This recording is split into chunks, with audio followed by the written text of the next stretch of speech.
आज की आधुनिक दुनिया में एरोप्लेन एक अहम भूमिका निभाता है। एक समय था जब एक स्थान से दूसरे स्थान तक जाने के लिए घंटों या दिन लग जाते थे। समय के साथ साथ दुनिया में विकास हुआ है और नई नई तकनीकों के जरिए हमारी जिंदगी सरल बन गई है। एरोप्लेन की मदद से बहुत कम समय में लंबी यात्रा कर सकते हैं। एरोप्लेन क्या है? एक एरोप्लेन एक वाहन या एक मोटर नियंत्रित उपकरण है जिसका उपयोग वाहन के रूप में किया जाता है।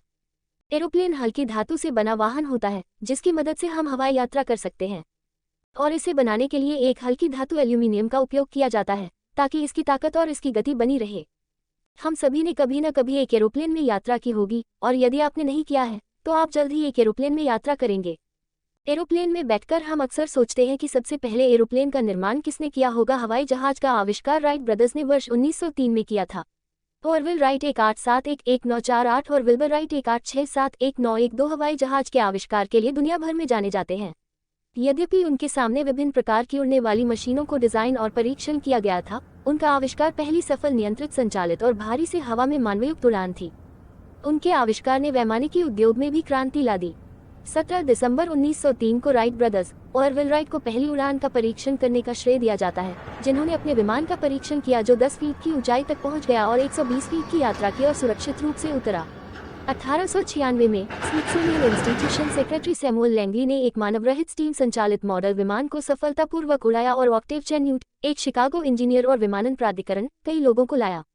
भारत में पहली एरोप्लेन सेवा कब और कहां शुरू हुई थी? मौसमी चक्रवर्ती ने भारत में पहली वाणिज्यिक नागरिक उड्डयन उड़ान सेवा 18 फरवरी 1911 को इलाहाबाद और नैनी के बीच 6 मील की दूरी पर शुरू की। दिसंबर 1912 में यूके स्थित इंपीरियल एयरवेज के सहयोग से इंडियन स्टेट एयर सर्विसेज ने लंदन करची दिल्ली उड़ान शुरू की, जो भारत के लिए पहली अंतर्राष्ट्रीय उड़ान थी। 1915 में टाटा सन्स लिमिटेड ने कराची और मद्रास के बीच नियमित हवाई सेवा शुरू की और 24 जनवरी 1920 को रॉयल एयरफोर्स ने कराची और बॉम्बे के बीच नियमित हवाई सेवा शुरू की। भारत में नागरिक हवाई अड्डों का निर्माण 1924 में शुरू हुआ। निर्माण कलकत्ता के दमदम, इलाहाबाद के बमरौली और बॉम्बे के गिलबर्ट हिल में शुरू हुआ। एरोप्लेन का इतिहास। 1799 में जॉर्ज केली के पास एक ग्लाइडर था जिसने दिखाया कि वायुगतिकी की समझ के माध्यम से नियंत्रित उड़ान संभव थी। केली ने पक्षियों का अध्ययन यह समझने के लिए किया कि उनके पंखों ने कैसे जोर पैदा करने के लिए काम किया। 1804 में सर जॉर्ज केली ने ऑन एरियल नेविगेशन शीर्षक से एक पैम्फलेट प्रकाशित किया। 1853 में जॉन मोंटगोमरी ने ओहियो के सिंसिनाटी के पास एक पहाड़ी से ग्लाइडर उड़ाकर भारी हवाई उड़ान की ओर प्रगति की। अन्य डिजाइनरों ने भी हवा से भारी उड़ान भरने का प्रयास किया। 1856 में अल्फोंस पेनोर ने इसे चलाने के लिए एक हल्के भाप इंजन के साथ एक मॉडल विमान बनाया, लेकिन प्रणोदन के लिए उपयुक्त सामग्री की कमी के कारण उसका प्रयास विफल रहा। 1872 में सर हीराम मैक्सिम ने एक आंतरिक दहन इंजन और कागज से बने पंखों के साथ एक उड़ने वाली मशीन का निर्माण किया, लेकिन लिफ्ट की कमी के कारण उनका प्रयास असफल रहा। 1874 में जॉन जे मोंटगोमरी ने नियंत्रण सतहों के लिए अलग अलग सेटअप के साथ ग्लाइडर की एक श्रृंखला बनाई और प्रत्येक ने अपने डिजाइन में अलग अलग विशेषताओं को शामिल किया। उसके बाद वह 18 साल का हो गया। उसने एक पूर्ण आकार का ग्लाइडर बनाया। एरोप्लेन का आविष्कार किसने किया था? सिर्फ एक व्यक्ति के बारे में कहना मुश्किल है क्योंकि ऐसे कई आविष्कारक हुए हैं जिन्होंने एरोप्लेन में योगदान दिया है। राइट ब्रदर्स ऑरविल और विल्बर उड़ने वाली मशीन बनाने वाले पहले व्यक्ति नहीं थे, लेकिन वे एक नियंत्रित एरोप्लेन उड़ाने वाले पहले व्यक्ति थे। बहुत सारे लोगों ने एरोप्लेन में योगदान दिया और आज भी कर रहे हैं। एरोप्लेन कैसे उड़ता है? जब भी हम किसी एरोप्लेन को आसमान में उड़ते हुए देखते हैं तो मन में यह ख्याल आता है कि एरोप्लेन कैसे उड़ता है, या यूं कहें कि एरोप्लेन किस सिद्धांत पर उड़ता है। एरोप्लेन उड़ान के दौरान उड़ान भरने और बल को शून्य रखने के सिद्धांत पर काम करता है। राइट बंधुओं ने एयरफॉइल विधि का उपयोग किया। एयरविंग्स को एयरफॉइल विधि द्वारा बनाया गया था, जो न्यूटन के तीसरे नियम पर आधारित है।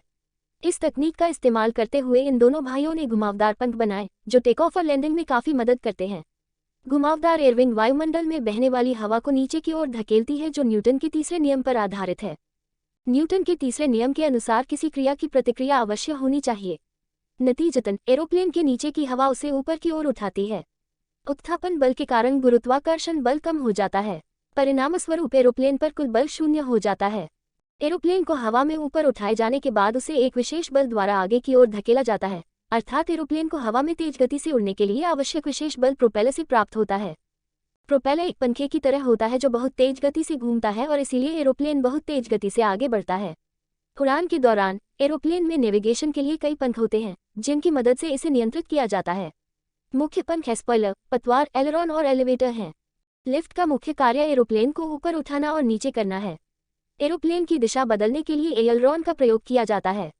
हैंडल को उस दिशा में घुमाया जाता है जिसमें सड़क पर चलने वाले वाहनों को जाना होता है, लेकिन एरोप्लेन में इसके विपरीत होता है। एरोप्लेन को जिस दिशा में जाना है उसके विपरीत दिशा में पतवार पर दबाव डाला जाता है। यह काम एलेरॉन की मदद से भी किया जाता है, जो सबसे सुरक्षित है।